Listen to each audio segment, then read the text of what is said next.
തന്റെ പുത്രന്റെ രക്തത്താൽ നമ്മെ അതിക്രമങ്ങളുടെ മോചനം എന്ന വീണ്ടെടുപ്പ് നൽകി മക്കളും അവകാശികളുമാക്കി തീർത്ത പിതാവായ ദൈവത്തിന് മഹത്വവും ധനവും ജ്ഞാനവും മാനവും ബഹുമാനവും ആദരവും എല്ലാം ഞാൻ അർപ്പിക്കുന്നു. ആദരണീയരായ കർത്താവിന്റെ ദാസീദാസന്മാർക്കും ദൈവജനത്തിനും നമ്മുടെ രക്ഷിതാവും കർത്താവുമായ ക്രിസ്തുയേശുവിന്റെ നാമത്തിൽ ഉള്ള സ്നേഹ വന്ദനങ്ങളെയും അറിയിക്കുന്നു. വീണ്ടും നമുക്ക് നൽകപ്പെട്ട ആത്മീയ കൂട്ടായ്മയ്ക്കായി ഈ സംഗമത്തിനായി സ്തോത്രം. ദൈവത്തിന്റെ വചനത്തിൽ നിന്നും വെളിപ്പാട് പുസ്തകമാണല്ലോ നമ്മൾ പഠിക്കുന്നത്. അതിൻ്റെ 19-ാമത്തെ അധ്യായമാണ് നമ്മുടെ ചിന്താവിഷയം എന്ന് നമുക്ക് എല്ലാവർക്കും അറിയാം. അതിൽ നിന്ന് കുഞ്ഞാടിന്റെ കാന്തയും തന്നെത്താൻ ഒരുക്കിയിരിക്കുന്നു എന്ന തിരുവചന ഭാഗങ്ങളാണ്, ആശയമാണ്, ആ ഒരു ചിന്താവിഷയമാണ് നാം ഇപ്പോൾ പഠിക്കുന്നത്. വിശദമായിട്ടല്ല, തൊട്ടു പോകുന്നതേ ഉള്ളൂ. അതിൽ എനിക്ക് തോന്നുന്നു 14 മറ്റു കാര്യങ്ങൾ നമ്മൾ ഇന്നലെ കണ്ടു അല്ലേ? 14. ഏറ്റവും ഒടുവിലായിട്ട് നമ്മൾ കണ്ടത് പ്രത്യാശിക്കുക എന്ന വിഷയമാണെന്ന് തോന്നുന്നു. അതെ, ഹോപ്പ് ഓഫ് ഹിസ് കമ്മിങ്. കർത്താവിന്റെ വരവിന്റെ പ്രത്യാശ നമ്മുടെ അകത്ത് കത്തി നിൽക്കണം എന്നുള്ളതാണ് നമ്മൾ കണ്ടത്. സത്യത്തിൽ ആ ഒരു പ്രത്യാശയാണ് നമ്മെ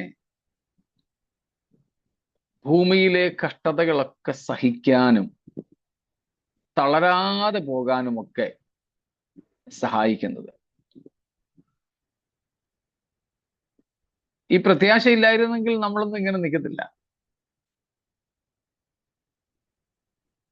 സ്തോത്രം. ദൈവം നമുക്ക് നൽകിയിട്ടുള്ള ഈ പ്രത്യാശയ്ക്കായി ഞാൻ കർത്താവിനെ സ്തുതിക്കുകയാണ്. അപ്പോൾ നാം കർത്താവിന്റെ വരവിൽ എടുക്കപ്പെടേണ്ടതിന് പ്രത്യാശ ഉള്ളവരായിരിക്കണം എന്ന് കണ്ടു. നേരത്തെ നമ്മൾ പഠിച്ചിട്ടുള്ളത് പോലെ യേശുക്രിസ്തുവാണ് ഇസ്രായേലിന്റെ പ്രത്യാശ. യേശുക്രിസ്തുവാണ് ദൈവസഭയുടെയും പ്രത്യാശ. പൗലോസ് അപ്പോസ്തലനെ വിസ്തരിക്കാനൊക്കെ പിടിച്ചപ്പം യഹൂദന്മാരാണെന്ന് കണ്ട് പൗലോസ് പ്രസംഗിച്ചത്, ഞാൻ ഇസ്രായേലിന്റെ പ്രത്യാശ നിമിത്തം അത്രേ ഈ ചങ്ങല ധരിച്ചിരിക്കുന്നു എന്നാണ്. നമുക്കറിയാം, ഇന്നും അവർ കാത്തിരിക്കുന്നത് മശിഹയ്ക്ക് വേണ്ടിയാണ്. മശിഹായ്ക്ക് വേണ്ടി കാത്തിരിക്കുന്ന 2 പ്രധാനപ്പെട്ട സമൂഹങ്ങളാണ് യഹൂദ സമൂഹവും ക്രിസ്തീയ സഭയും.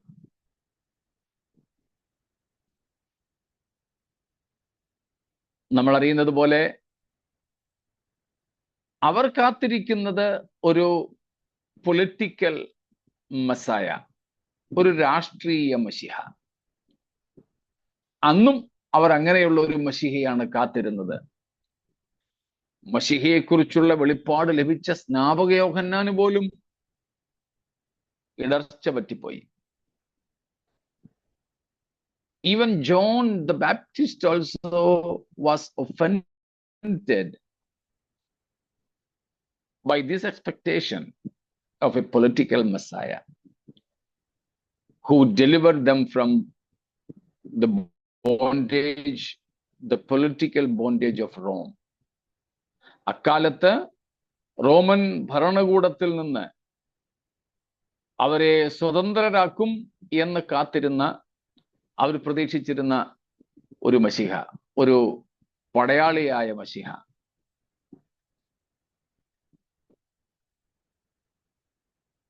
നാമും കാത്തിരിക്കുന്നത് രാജാധിരാജാവായ മശിഹയാണെങ്കിലും അതിനേക്കാൾ നമുക്ക് കർത്താവുമായിട്ടുള്ള ബന്ധം നമ്മുടെ ആത്മ മണവാളൻ എന്ന നിലയിൽ തന്നെയാണ്. നമ്മുടെ ഇപ്പോഴത്തെ ചിന്താവിഷയവും അത് തന്നെയാണല്ലോ.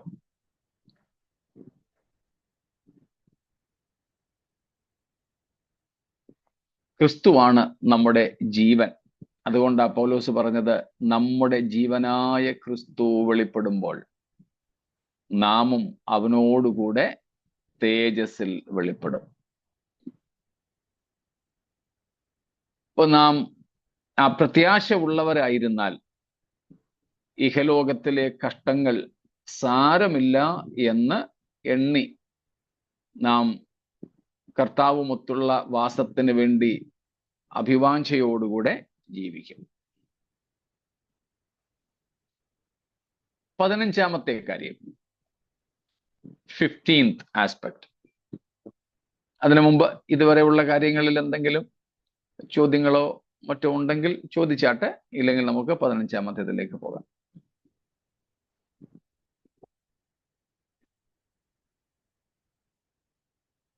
ശരി, 15ാമത്തേത്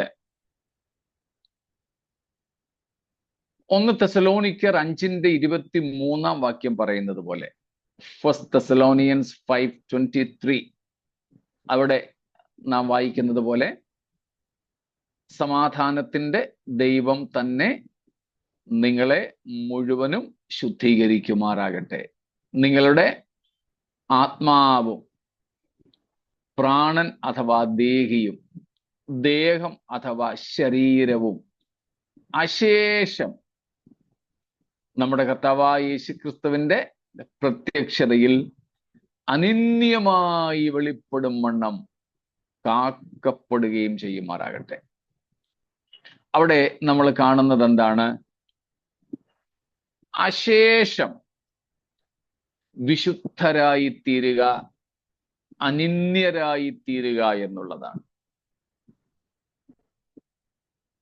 A total or a holistic holiness,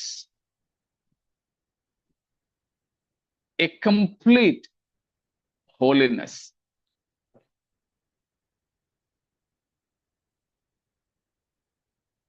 നാം കാണുന്നത് be sanctified completely and be preserved blamelessly. പൂർണ്ണമായും വിശുദ്ധീകരിക്കപ്പെടുന്ന അവസ്ഥ, പൂർണ്ണമായും നിഷ്കളങ്കരായിരിക്കുന്ന അവസ്ഥ. അപ്പൊ ദൈവം നമ്മെ വിളിച്ചത്, ദൈവം നമ്മെ ആക്കിയിരിക്കുന്നത് നാം പൂർണ്ണ വിശുദ്ധരാകേണ്ടതിന് വേണ്ടിയാണ്. ഇന്നും എൻ്റെ മനസ്സിലൂടെ കടന്നുപോയൊരു ചിന്തയാണ്, ലോകത്തിലുള്ള എത്രയോ മതങ്ങൾ, പക്ഷേ വ്യക്തിപരമായ ജീവിതത്തിന്റെ വിശുദ്ധിക്ക് ഊന്നൽ കൊടുക്കുന്ന വിശ്വാസ സംഹിതകൾ ഒന്നുമില്ല. വേദപുസ്തകത്തിന്റെ വിശ്വാസം ഒഴികെ, the way of the Bible, വേദപുസ്തകത്തിന്റെ മാർഗം ഒഴികെ വിശുദ്ധിക്ക് ഊന്നൽ കൊടുക്കുന്ന വേറെ ഒരു മാർഗം ഉലകത്തിലില്ല. സ്തോത്രം. അത് യഹൂദ മതമായാലും ക്രൈസ്തവ മാർഗമായാലും, അതിനെയാണ് the way of the Bible എന്ന് ഞാൻ ഉദ്ദേശിച്ചത്. വേദപുസ്തകത്തിന്റെ മാർഗം എന്നതുകൊണ്ട് ഞാൻ ഉദ്ദേശിച്ചത് യഹൂദ മതവിശ്വാസമായാലും ക്രൈസ്തവ മാർഗമായാലും രണ്ടിൻ്റെയും ദൈവം ഒന്നാണല്ലോ. സ്തോത്രം. അപ്പം വേദപുസ്തകത്തിലെ ദൈവമാണ് ജനങ്ങളിൽ നിന്നും വിശുദ്ധി ആഗ്രഹിക്കുകയും ആവശ്യപ്പെടുകയും ചെയ്യുന്ന ദൈവം.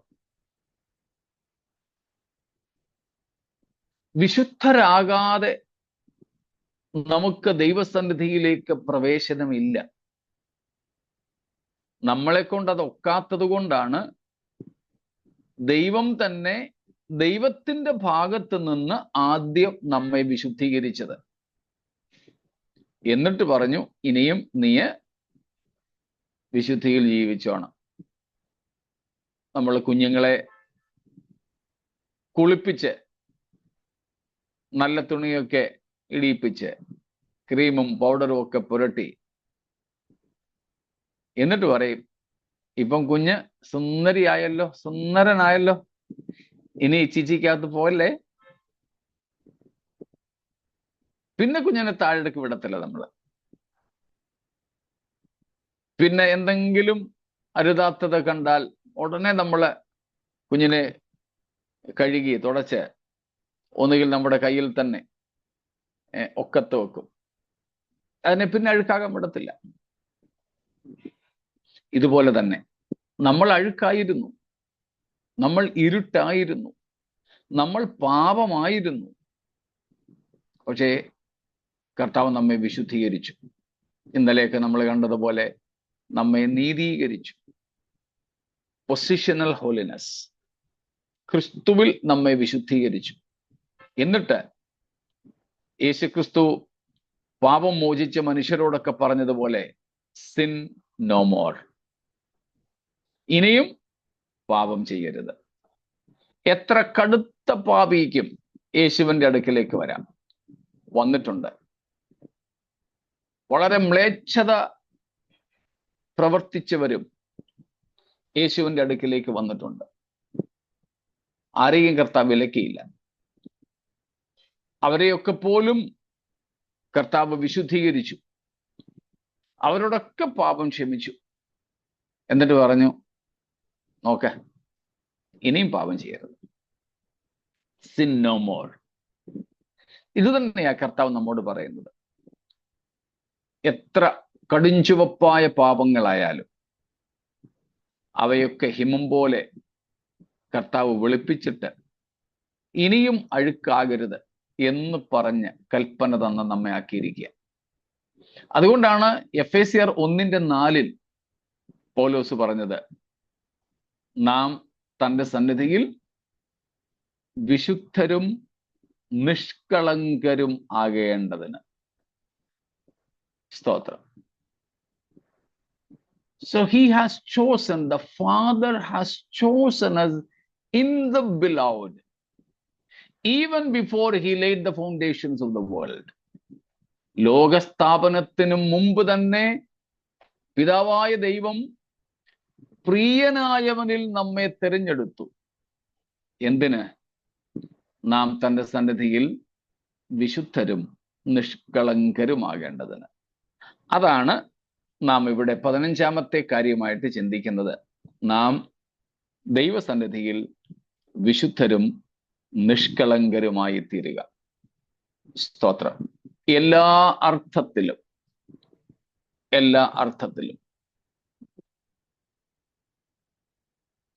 അത് ഓരോ ദിവസവും നാം വിശുദ്ധിയിൽ നിന്നും വിശുദ്ധിയിലേക്ക് വളർന്നുകൊണ്ടിരിക്കണം.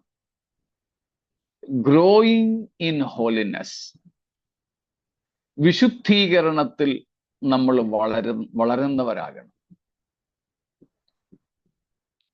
Growing to maturity in Christ likeness. ഇതിന്റെ അർത്ഥം വിശുദ്ധിയിൽ നാം അല്ലെങ്കിൽ നിഷ്കളങ്കതയിൽ നാം വളരുക എന്ന് പറഞ്ഞാൽ യേശുക്രിസ്തുവിന്റെ സ്വഭാവത്തോട് നമ്മൾ ഏകീഭവിക്കുക എന്ന് വളരെ സരളമായിട്ട് പറയാം. It is just identifying with the very nature of Jesus. Christ-likeness in character. സ്വഭാവത്തിൽ ക്രിസ്താനുരൂപ്യം. യേശുക്രിസ്തുവിനെ പോലെ നാം ആയിത്തീരുക. ഒരു ദിവസം കൊണ്ടാവത്തില്ലത്. നാം അതിൽ വളരണം.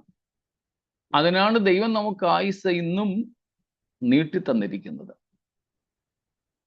സ്തോത്രം. നമ്മൾ രാവിലെ എഴുന്നേറ്റിട്ട് കർത്താവെ ഞങ്ങൾക്കൊരു ദിവസവും കൂടെ തന്നതുകൊണ്ട് സ്തോത്രം എന്ന് പറയുമ്പോൾ നാം അർത്ഥമാക്കേണ്ടത് ഈ പറഞ്ഞ കാര്യ. ദൈവമേ, ഞാൻ വളർന്നെത്തണമെന്ന് അങ്ങ് എനിക്ക് വേണ്ടി വെച്ചിട്ടുള്ള വിശുദ്ധിയുടെ നിലവാരത്തിൽ ഞാൻ ഇന്നലെ എത്തിയില്ല. അതിലേക്ക് എത്തുവാൻ എനിക്ക് ഒരവസരവും കൂടെ തന്ന് അതിനായിട്ട് സ്തോത്രം. അതാണ് സത്യത്തിൽ നമുക്ക് ആയുസിൽ ഒരു വർഷവും കൂടെ കൂട്ടിക്കിട്ടിയാലും ഒരു ദിവസവും കൂടെ നമുക്ക് കൂട്ടിക്കിട്ടിയാലും ഒക്കെ അതിനായി ദൈവത്തിന് സ്തോത്രം ചെയ്യുന്നതിനുള്ള കാരണം.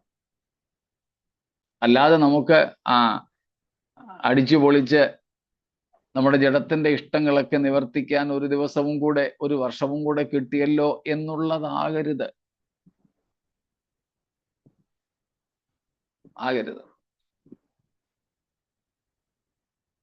നാം വിശുദ്ധരായി തീരുക. വിശുദ്ധർ എന്ന് പറയുമ്പോൾ വിശുദ്ധി ചില പ്രവർത്തികൾ മാത്രമായിട്ട് നാം അതിനെ ഒതുക്കരുത്. നമുക്കറിയാം, പാപം നമ്മൾ കഴിഞ്ഞ ദിവസങ്ങളിൽ തന്നെ കണ്ടു.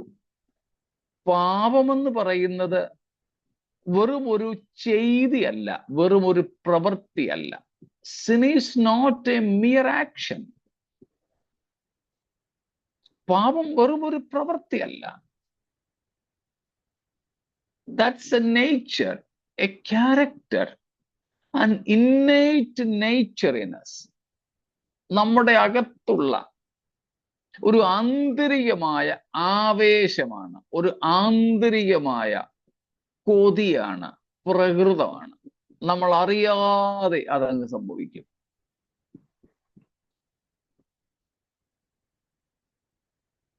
മീനിന്റെ കുഞ്ഞിനെ ആരും നീന്തല് പഠിപ്പിക്കുന്നില്ല.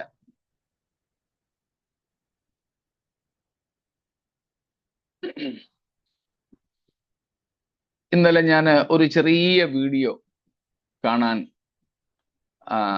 ഇടയായി. കേരളത്തിലുള്ള ഒരു ബ്ലോഗർ, അവരൊരു 2 താറാവിനെ വളർത്തുന്നുണ്ട്, ഡക്ക് താറാവിനെ. എന്നിട്ട് ഒരു പറഞ്ഞ കാര്യം, ഈ 2 വർഷമായിട്ട് ഈ താറാവ് വെള്ളം എന്ന് പറഞ്ഞാൽ നദിയോ കുളമോ അങ്ങനെയുള്ള ജലാശയം കണ്ടിട്ടേ ഇല്ല. എന്നിട്ട് അവർ പറഞ്ഞു, I am taking our ducks for the first time to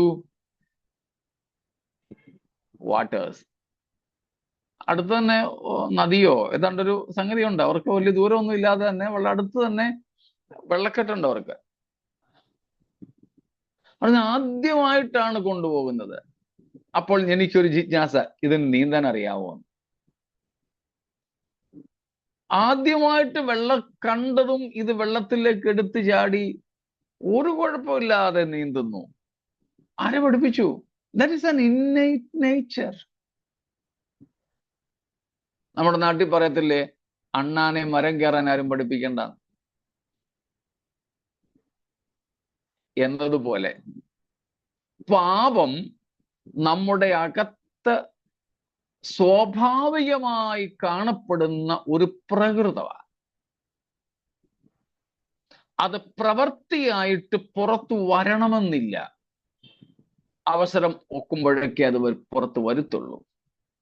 അങ്ങനെ പ്രവൃത്തിയായി പാപം പുറത്ത് പ്രകടമായില്ലെങ്കിലും അകത്ത് ഒരു സ്വഭാവമായിട്ടുണ്ട്. അവസരത്തിന് വേണ്ടി കാത്തു കിടക്കുന്നെന്ന് മാത്രം. ഇതേപോലെ നാം രക്ഷിക്കപ്പെട്ട് കഴിയുമ്പോൾ വിശുദ്ധി വെറും ഒരു പ്രവൃത്തിയായി മാത്രം ഒതുങ്ങരുത്. പകരം ഇതേപോലെ തന്നെയുള്ള ഒരു സ്വഭാവമായി നമ്മിലതങ്ങ് മാറണം. സ്തോത്രം. പള്ളിയിൽ പോവുക, ബൈബിൾ വായിക്കുക, സിഗരറ്റ് വലിക്കാതിരിക്കുക, മുറുക്കാതിരിക്കുക, ഇങ്ങനെ സം ഡൂസ് ആൻഡ് ഡോൺസിൽ വിശുദ്ധിയും പാപവും രണ്ടും ഒതുങ്ങുന്നില്ല.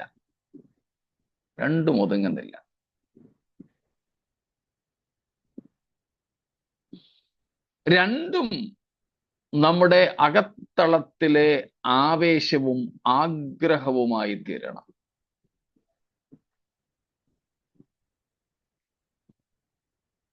അങ്ങനത്തെ ഒരു വിശുദ്ധിയുടെ അവസ്ഥയിലേക്കാണ് നമുക്ക് എത്തിച്ചേരേണ്ടത്. സകലത്തിലും അതാണ് വിശുദ്ധിയിൽ തികഞ്ഞവരായി തീരുക. നമ്മുടെ അകത്തു നിന്ന് പാപ സ്വഭാവങ്ങളെ മരിപ്പിക്കണം. We have to mortify the sinful nature. ഈ രണ്ട് നേച്ചേഴ്സ്, ഈ രണ്ട് പ്രകൃതങ്ങൾ നമ്മുടെ അകത്ത് ഉണ്ട്. അതിനെ വേദപുസ്തകം ആത്മാവിന്റെ സ്വഭാവമെന്നും ജഡ സ്വഭാവമെന്നും വിളിക്കുന്നു.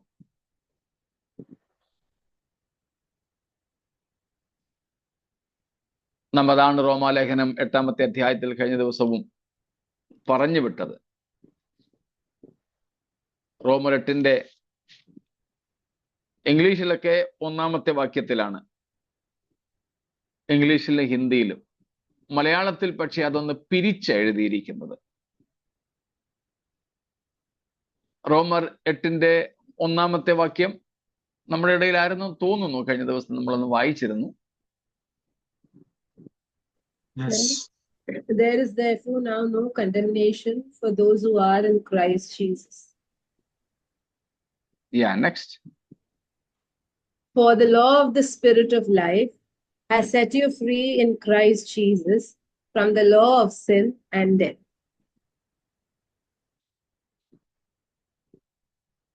ഏത് വേർഷൻ അത്? ESV. ESV. വേറെ വേർഷൻസ് കാണുമായിരിക്കുമല്ലോ. ESV നമ്മുടെ മലയാളം പോലെ തന്നെയാ കൊടുത്തിരിക്കുന്നത്. King James version ഇച്ചിരി വ്യത്യാസമുണ്ട്. Yeah. Therefore there is now no condemnation to them who are in Christ Jesus, who walk not after the flesh but after the Spirit. Yes. ഹിന്ദിയിലും അങ്ങനെ തന്നെയാണെന്ന് നമ്മുടെ ഗ്രൂപ്പ് കഴിഞ്ഞ ആഴ്ച നമ്മൾ വായിച്ചിരുന്നത്. എനിക്കൊന്ന് ഹിന്ദിയിൽ വായിച്ചത് നമ്മുടെ രാധാകൃഷ്ണങ്കിലായിരുന്നു. ഇപ്പോൾ ക്രിസ്തുവേശുവിലുള്ളവർക്ക് ഒരു ശിക്ഷാവിധിയില്ല. ESV പോലെ തന്നെയാ മലയാളം കൊടുത്തിരിക്കുന്നത്. കാരണം പറയുന്നു, because those who are in Christ Jesus, they don't walk according to the flesh but the Spirit. അത് നമ്മൾ മലയാളത്തിലും എനിക്കൊന്ന് ESVയിൽ ഒരുപക്ഷെ 4-ാം വാക്യമായിരിക്കും. ജഡത്തെ അല്ല ആത്മാവിനെ അത്രേ അനുസരിച്ച് നടക്കുന്ന നമ്മിൽ ന്യായപ്രമാണത്തിന് നീതി നിവൃത്തിയാകേണ്ടതിന് തന്നെ. സ്തോത്രം. അടുത്ത വാക്യം കൂടെ വായിച്ചു. ജഡസ്വഭാവമുള്ളവർ ജഡത്തിനുള്ളതും ആത്മസ്വഭാവമുള്ളവർ ആത്മാവിനുള്ളതും ചിന്തിക്കുന്നു. ഇനിയും അതിന്റെ 8. ജഡസ്വഭാവമുള്ളവർക്ക് ദൈവത്തെ പ്രസാദിപ്പിക്കാൻ കഴിവില്ല. കണ്ടോ, ഇവിടെയെല്ലാം നമ്മൾ കാണുന്നത് 2 സ്വഭാവങ്ങളെ കണ്ടോ.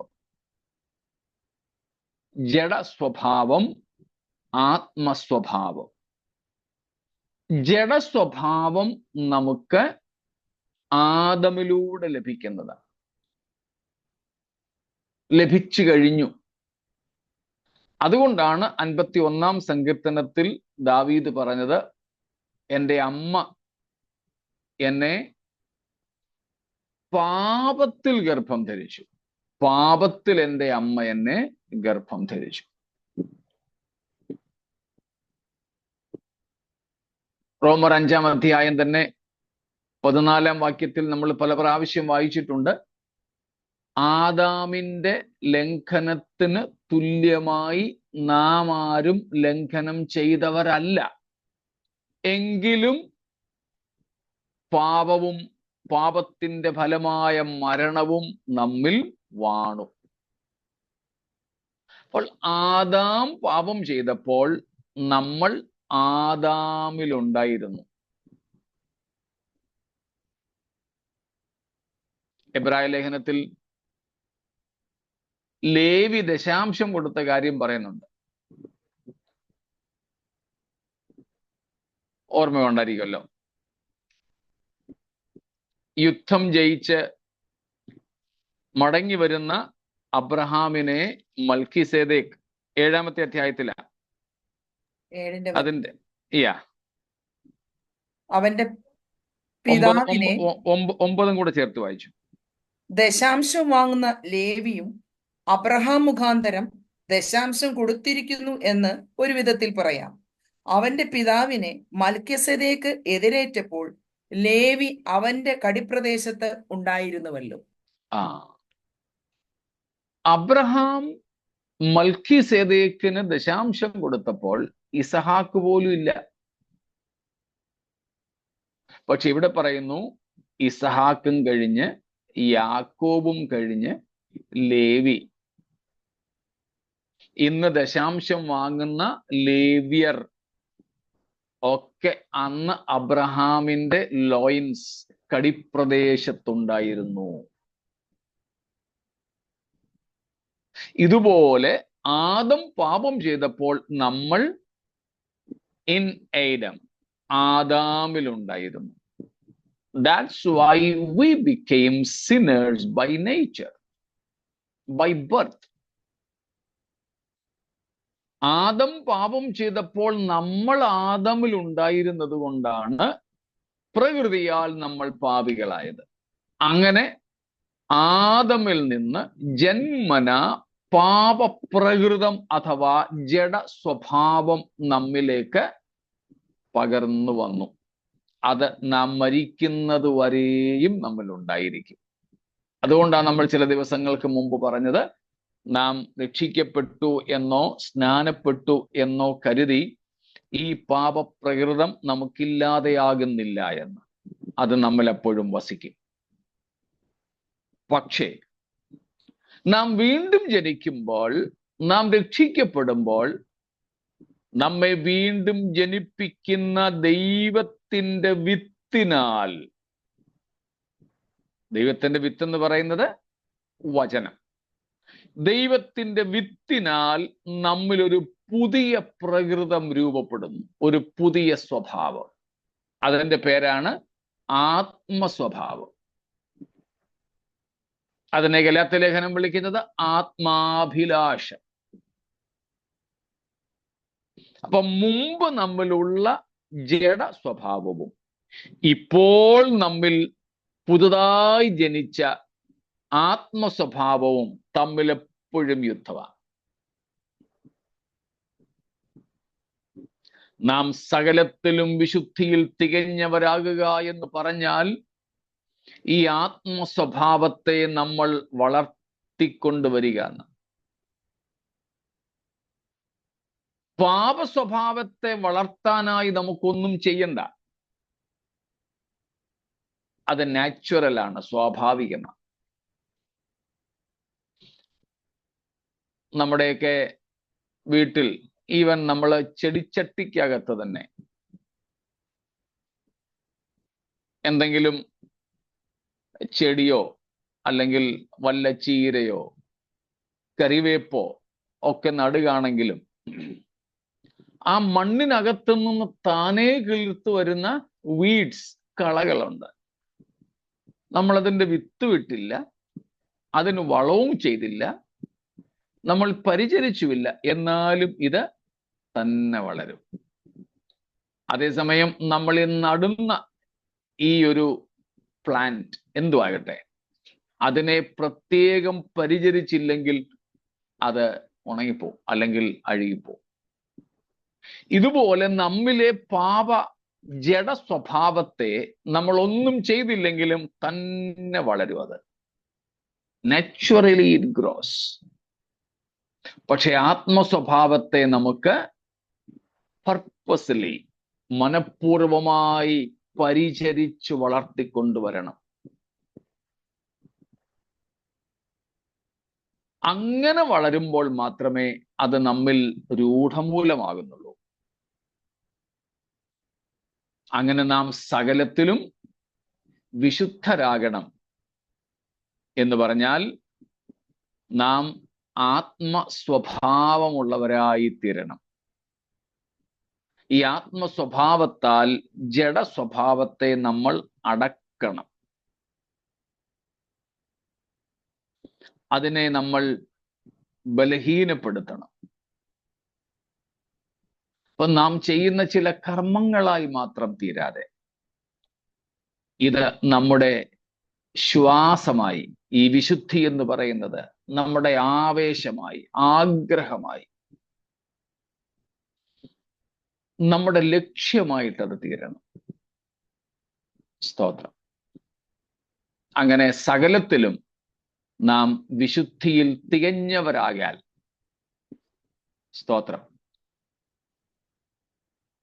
നമുക്ക് കർത്താവിന്റെ രാജ്യത്തിൽ പോകുവാനായിട്ട് കഴിയും. നമ്മെ അതിനു വേണ്ടിയാണ് ഇന്നും ആയുസ് ദീർഘമാക്കി ഭൂമിയിൽ ശേഷിപ്പിച്ചിരിക്കുന്നത്. അപ്പൊ ചോദിക്കും, ആർക്കെങ്കിലും വിശുദ്ധിയിൽ തികഞ്ഞവരാകാൻ പറ്റുമോ? തികഞ്ഞവരാരും ഇല്ല. പൗലോസ് ഫിലിപ്പിയർ 3:12-15 വരെ അക്കാര്യമാ പറയുന്നത്. ഞാൻ തികഞ്ഞവൻ ആയി എന്നില്ല, പിടിച്ചു അല്ലെങ്കിൽ ലഭിച്ചു കഴിഞ്ഞുവെന്നുമില്ല. എന്നാൽ ക്രിസ്തുയേശുവിനാൽ പിടിക്കപ്പെട്ടിരിക്കയാൽ എനിക്കും അത് പിടിക്കാമോ എന്ന് വെച്ച് പിന്തുടരുന്നതേയുള്ളൂ. എന്നിട്ട് പറയുന്നു, നിങ്ങളിൽ അല്ലെങ്കിൽ നമ്മിൽ തികഞ്ഞവരൊക്കെയും ഇങ്ങനെ തന്നെ ചിന്തിച്ചു കൊള്ളട്ടെ. ചിന്തിക്കട്ടെ. സ്തോത്രം. അപ്പം നാം ഭൂമിയിൽ ജീവിക്കുന്നിടത്തോളം കാലം ഞാൻ വിശുദ്ധിയുടെ ഏറ്റവും എവറസ്റ്റിൽ കയറി എന്ന് പറയാൻ പറ്റത്തില്ല. കാരണം നമുക്ക് വിശുദ്ധിയുടെ നിലവാരം എന്ന് പറയുന്നത് ക്രിസ്തുവിന്റെ വിശുദ്ധിയാണ്, ദൈവത്തിന്റെ വിശുദ്ധിയാണ്. നമ്മളിനി ഒരു 1000 വർഷവും കൂടി ജീവിച്ചിരുന്നാലും ആ ദൈവത്തിന്റെ വിശുദ്ധിയിലേക്ക് വളരാനേ പറ്റുകയുള്ളൂ. അത്രത്തോളം എത്തുവാൻ കഴിയുകയില്ല. എന്നാൽ ക്രിസ്തുവിൽ നമ്മളെ ഇറക്കി നിർത്തി, ക്രിസ്തുവിന്റെ നീതി നമ്മെ ധരിപ്പിച്ച് ഇനിയും വിശുദ്ധിയുടെ പാതയിൽ ഓടുവാൻ ദൈവം നമ്മെ പ്രാപ്തരാക്കിയത് കൊണ്ട് നമുക്ക് അതിലേക്ക് പിന്തുടരുവാൻ സാധിക്കും. അതിനുള്ള ഉദ്യമം മതി എന്ന ചിന്ത കൂടാതെ, പോരാ എന്ന തിരിച്ചറിവോടെ നമുക്ക് മുൻപോട്ട് പോവുകയാണ് വേണ്ടത്. അതാണ് ഇവിടെ നമ്മൾ അർത്ഥമാക്കുന്നത്. സ്തോത്രം. അതിനെയാണ് 2 കൊരിന്ത്യർ 7:1 പറഞ്ഞിരിക്കുന്നത്, ദൈവഭയത്തിൽ വിശുദ്ധിയെ തികച്ചുകൊള്ളുക. തികച്ചുകൊള്ളുക. ആ ഒരു വളർച്ച, അതിനെയാണ് growing in the grace of God, ദൈവകൃപയിൽ വളരുക. ഗ്രോയിങ് ഓർ പെർഫെക്റ്റിംഗ് ഹോളിനെസ്, വിശുദ്ധിയെ തികച്ചുകൊള്ളുക. Growing in the Christ like nature, ക്രിസ്താനുരൂപ്യത്തിൽ വളരുക എന്നൊക്കെ പറയുന്നത് എല്ലാം ഇതേ സംഗതിയാണ്.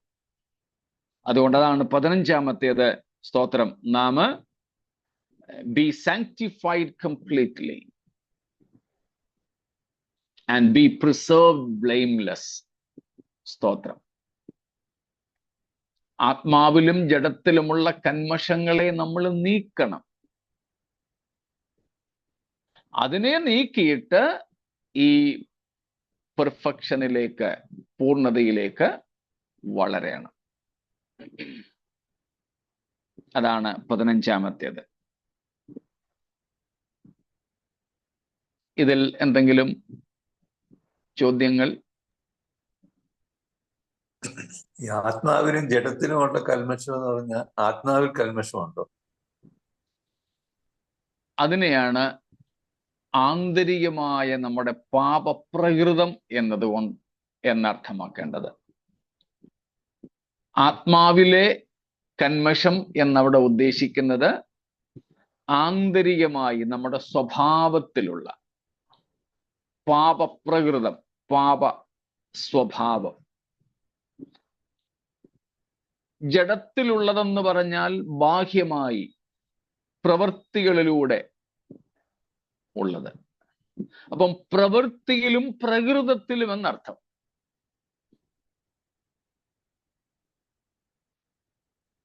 പാപസ്വഭാവത്തെ നമുക്ക് നീക്കിക്കളയണം. അതാണ് യഥാർത്ഥത്തിലെ സാങ്ക്ടിഫിക്കേഷൻ, വിശുദ്ധീകരണം.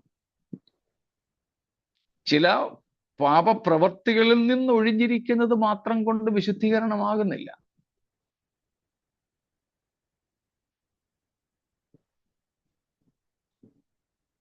അതാണ് ആത്മാവിലെ കന്മഷം.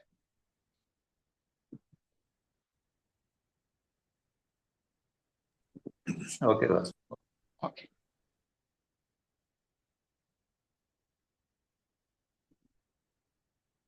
മറ്റൊന്നുമില്ലെങ്കിൽ നമുക്ക് 16-ാമത്തേതിലേക്ക് പോകാം. 16th one. നമ്മൾ നേരത്തെ ഒരു പ്രാവശ്യം പറഞ്ഞതാണ്, എന്നാൽ ഈ കൂട്ടത്തിൽ എണ്ണത്തിൽപ്പെടുത്തുന്നു. 2 പത്രോസ് 3-ാമത്തെ അധ്യായത്തിൽ നിന്നാണ്. 9 മുതൽ 12 വരെയുള്ള വാക്യങ്ങളാണ് അതിനാധാരം. 2 Peter chapter 3 verses 9 through 12. അവിടെ നമ്മൾ കണ്ട 2-3 കാര്യങ്ങളെ എടുത്തെടുത്ത് പറയുന്നു. നമ്മൾ അന്ന് കഴിഞ്ഞ ആഴ്ച ചിന്തിച്ചതാണത്. ഈ എണ്ണത്തിൽ നമ്മളതൊന്ന് പെടുത്തുന്നേ ഉള്ളൂ. ഇവിടെ ഹേസൻ ഹിസ് കമ്മിങ്, കർത്താവിന്റെ വരവിനെ ബന്ധപ്പെടുത്തുക. എങ്ങനെയാണ് ബന്ധപ്പെടുത്തുക എന്നുള്ളത് നമ്മൾ കണ്ടിരുന്നല്ലോ, ഓർമ്മ കാണും ഒരുപക്ഷെ. അന്ന് നമ്മൾ 2 കാര്യങ്ങൾ പ്രധാനമായിട്ടും പറഞ്ഞു. ഓർമ്മയുണ്ടോ ആർക്കെങ്കിലും? കർത്താവിന്റെ വരവിനെ ബന്ധപ്പെടുത്തുക, വ്യക്തിപരമായി വിശുദ്ധരാകുക, സുവിശേഷം അറിയിക്കുക, മറ്റുള്ളവർ രക്ഷപ്പെടേണ്ടതിന്. അതെ, വെരി ഗുഡ് ഓമന സിസ്റ്റർ. ഒന്ന്, നമ്മളിപ്പോൾ 15-ാമത്തേത് ചിന്തിച്ചതുപോലെ വ്യക്തിപരമായ വിശുദ്ധീകരണത്തിന്റെ തികവിലേക്ക് എത്തുക.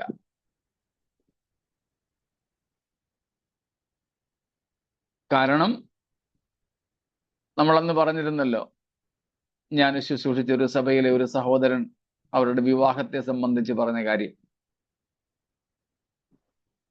എൻഗേജ്മെന്റ് കഴിഞ്ഞ 2 വർഷത്തിന് ശേഷമാണ് വിവാഹം നടത്തിയത്. കാരണം പെൺകുട്ടിക്ക് പ്രായപൂർത്തിയായില്ലായിരുന്നു,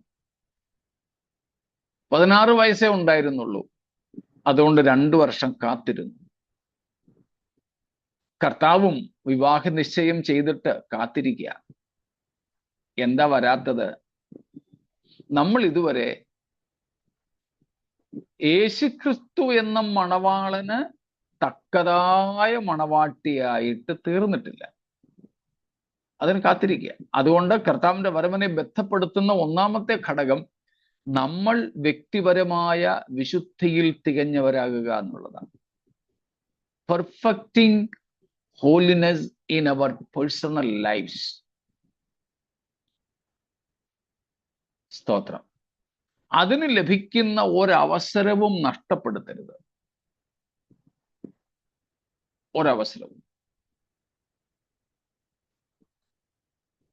കഴിഞ്ഞ ദിവസം യേശുക്രിസ്തുവിന്റെ സ്വഭാവത്തെ പറ്റി ഒരിടത്ത് ഞാൻ സംസാരിച്ചപ്പോൾ പ്രത്യേകിച്ച് എടുത്തു പറഞ്ഞ ഒരു കാര്യം, യേശുക്രിസ്തുവിന് സമയം വളരെ വിലപ്പെട്ടതായിരുന്നു. Time was so precious for Jesus. he never tried to pass the time. നമ്മളൊക്കെ ആണെങ്കിൽ സമയം കൊല്ലുന്നവരാ, സമയം കൊല്ലികളാ നമ്മൾ പലപ്പോഴും. ഇഷ്ടംപോലെ സമയം നമ്മൾ വേസ്റ്റ് ആക്കും. 5 രൂപ ആരെങ്കിലും അടിച്ചുകൊണ്ട് പോയാൽ നമുക്ക് ഉറക്കം വരത്തില്ല. പക്ഷേ 5 മണിക്കൂർ നഷ്ടപ്പെടുത്തിയാലും നമുക്കൊരു നഷ്ടബോധവും ഉണ്ടാകത്തില്ല. യേശു അങ്ങനെ ആയിരുന്നില്ല. ഓരോ നിമിഷവും വിലപ്പെട്ടതായിരുന്നു. ഇതുപോലെ ദൈവം നമുക്ക് നൽകുന്ന ഓരോ നിമിഷവും വിലപ്പെട്ടതാ. എന്തിന്? നമ്മുടെ വ്യക്തിപരമായ വിശുദ്ധിയുടെ വളർച്ചയ്ക്ക്. അങ്ങനെയാണ് കർത്താവിന്റെ വരവിനെ നമുക്ക് ബന്ധപ്പെടുത്തുവാൻ കഴിയുക. രണ്ടാമത്, മാനസാന്തരത്തിനായിട്ട് അനേകരെ ഒരുക്കിയെടുക്കുക, സുവിശേഷം അറിയിക്കുക, അങ്ങനെ അതുമായിട്ടനുബന്ധമായ മറ്റു കാര്യങ്ങളൊക്കെ. നമ്മളിതിൽ ഏതിനാ പ്രാധാന്യം കൊടുക്കാറുള്ളത്? വ്യക്തിപരമായ ഒരുക്കത്തിനാണോ? ചിലർ ഇതിന് രണ്ടിനും ഇല്ലെന്നുള്ള സത്യ. വെറുതെ ഇങ്ങനെ അങ്ങ് ക്രിസ്ത്യാനി, വിശ്വാസി, പെന്തക്കോസ്തുകാരൻ എന്നും പറഞ്ഞ് ഇങ്ങനെ ജീവിച്ചു പോകുന്നു എന്നേ ഉള്ളൂ നല്ല ശതമാനം ആൾക്കാരും. ഈ രണ്ടെണ്ണത്തിനും പ്രാധാന്യം കൊടുക്കാത്തവരാ. എന്നാലും നമ്മൾ ആ കൂട്ടത്തിലുള്ളവരല്ലെന്നങ്ങ് കരുതിക്കൊണ്ട് ചോദിക്കുക, ഇതിൽ ഈ രണ്ടെണ്ണത്തിൽ ഏതിനാ നമ്മൾ കൂടുതൽ പ്രാധാന്യം കൊടുക്കുന്നത്? ഒന്നാമത്തേതിന്. സ്തോത്രം. അപ്പോൾ തന്നെ രണ്ടാമത്തേത് അവഗണിക്കുകയും ചെയ്യരുത്. ചിലരാണെങ്കിൽ രണ്ടാമത്തേത് പാടെ അവഗണിക്കും. ദൈവം ദൈവത്തിനുള്ളവരെയൊക്കെ വിളിക്കുന്നേ, നമ്മളതിനെ കുറിച്ചൊന്നും ബേജാറാകണ്ട.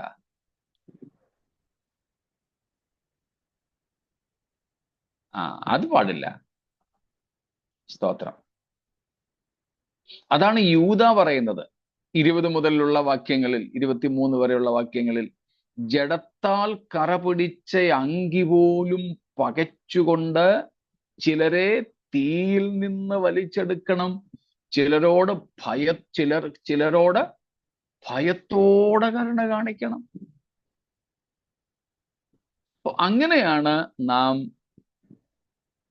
കർത്താവിന്റെ വരവിനെ ബന്ധപ്പെടുത്തേണ്ടത്.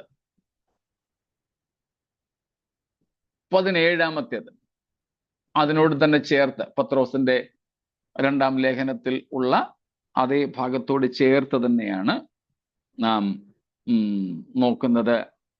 അവിടെ കാണുന്നത്, be holy and godly, have holiness and godliness.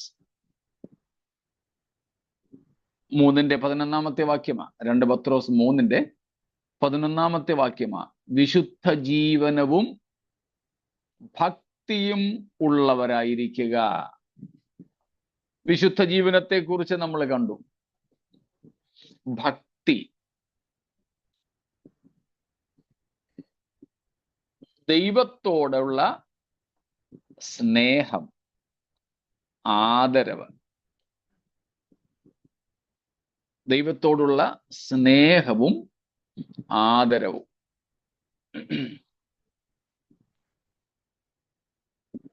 Reverence and love together is godliness. ദൈവത്തോടുള്ള ഭയം, ആ ഭയമെന്ന് പറയുന്നത് ആരാധനാപരമായ ഭയമാണ്. ആരാധനാപരമായ ഭയം. Reverential fear. Reverential fear is a fear or reverence of worship, an approach, an attitude of worship.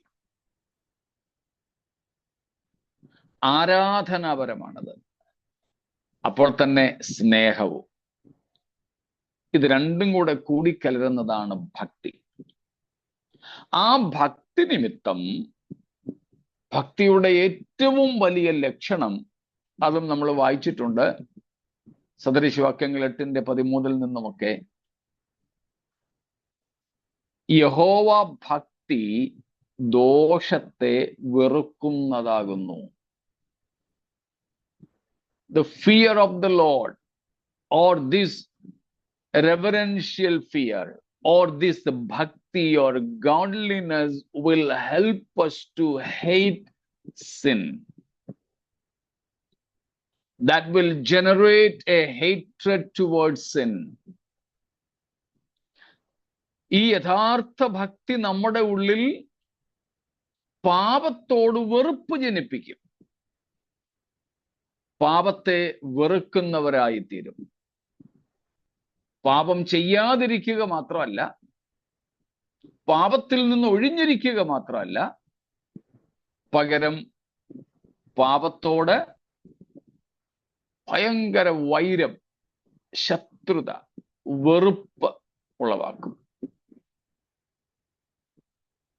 വെറുപ്പുളവാക്കും. അത് പാപത്തോട് നമ്മുടെ അകത്ത് ശത്രുതാ മനോഭാവം വർദ്ധിപ്പിക്കുമ്പോൾ തന്നെ ദൈവത്തോട് സ്നേഹവും അടുപ്പവും വർദ്ധിപ്പിക്കും.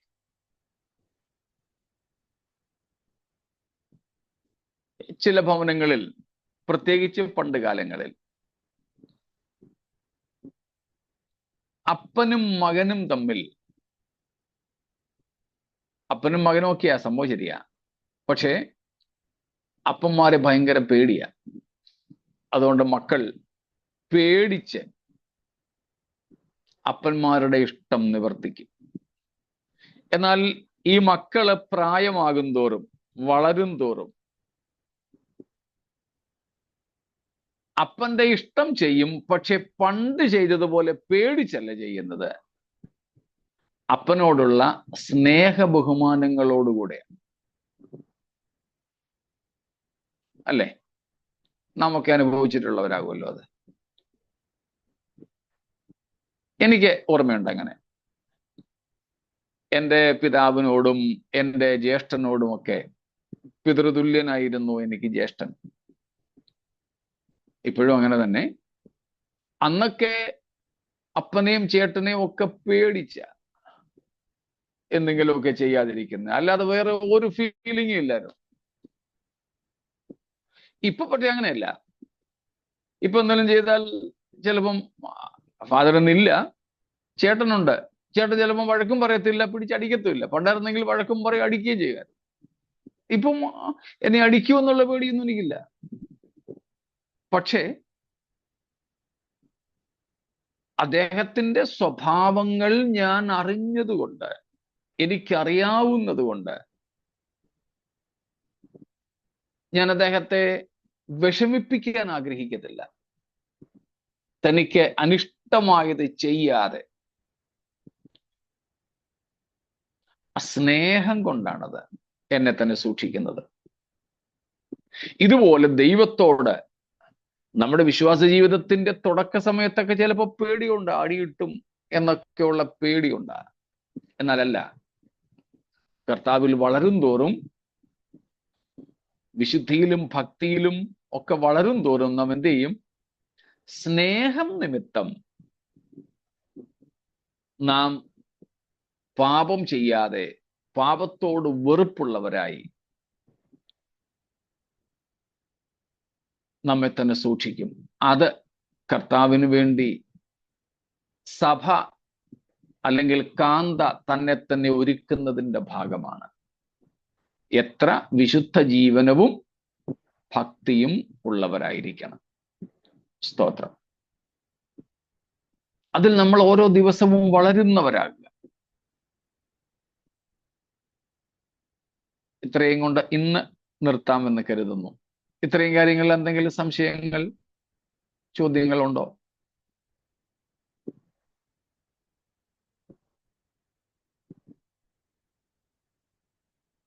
ശരി, ഒന്നുമില്ല എങ്കിൽ സ്തോത്രം. നാം ഈ കേൾക്കപ്പെട്ട തിരുവെഴുത്തുകൾ പ്രകാരം കുഞ്ഞാടിന്റെ കാന്തയായി, കുഞ്ഞാടിന്റെ കല്യാണത്തിന് നമ്മെ തന്നെ ഒരുക്കാം. ഈ വചനങ്ങളാൽ ദൈവം നമ്മെ അനുഗ്രഹിക്കുമാറാകട്ടെ.